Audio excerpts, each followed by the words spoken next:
Bonjour à tous, c'est Yves Bonis pour Végétal Native. Et aujourd'hui j'avais envie de vous montrer cette photo que j'ai prise dans les sous-bois, pas très loin de chez moi. Et en fait j'étais hyper heureux de voir cette fleur, c'est un arôme, de la voir sauvage, d'en voir une vraie, j'ai envie de dire, pas une variété croisée et sélectionnée par des pépiniéristes et des horticulteurs, mais un vrai arôme sauvage. Alors vous allez me dire, bon, qu'est-ce qu'elle a de particulier cette plante et pourquoi est-ce que ça te met dans cet état-là? La réponse va très certainement vous surprendre parce qu'elle m'a surpris moi-même. L'arôme, c'est une fleur donc de sous-bois qui a une particularité remarquable. Habituellement, les fleurs, elles ont une odeur qu'on trouve agréable. Ça sent bon, c'est beau, c'est remarquable. Et il y a vraiment voilà, cette notion de parfum qui est très forte. Eh bien, l'arôme pue. Mais quand je dis que ça pue, c'est pas un euphémisme, c'est pas pour être sympa. Ça pue à 50 mètres à la ronde. Cette petite chose que vous voyez là, cette photo, c'est la photo d'une fleur qui a fait... ça cogne. Voilà, il n'y a pas d'autre terme, ça cogne. Et pourtant, j'étais heureux comme tout de la prendre en photo. Je me suis rapproché tout près pour la photographier.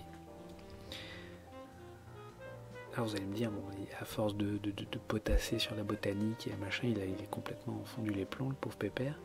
Mais en réalité, non, pas du tout. On est toujours bel et bien dans la communication d'entreprise et dans la stratégie, dans les choix.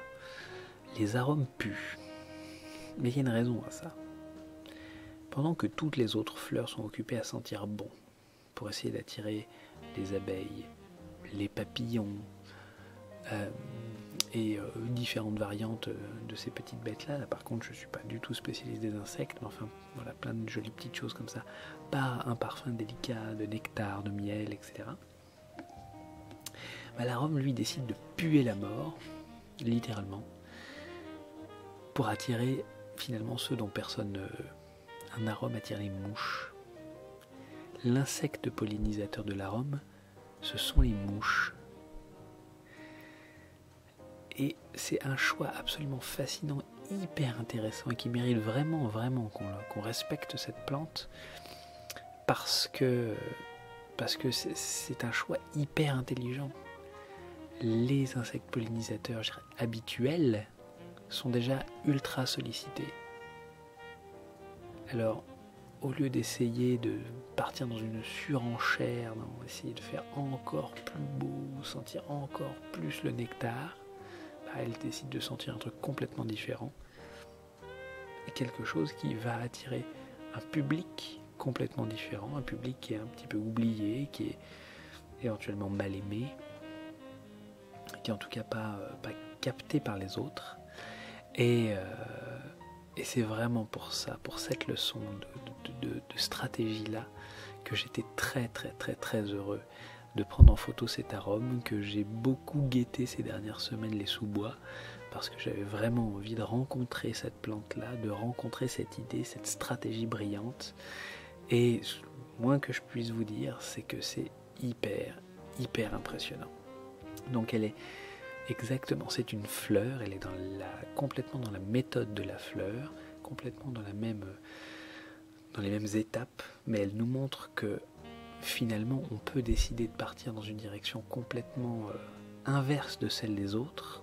On peut partir dans un truc qui est vraiment qu'à nous et fonctionner parfaitement, parce que c'est pareil, c'est comme tous les autres, l'arôme il a des millions d'années d'existence. Voilà, j'en ai terminé simplement avec cette photo, avec cet exemple, avec cette stratégie complètement bizarre finalement, mais voilà, j'espère vous l'avoir fait découvrir et vous y avoir un petit peu intéressé. Je vous remercie d'avoir regardé cette vidéo et de m'avoir écouté, et je vous dis à très bientôt sur yvebonis.fr.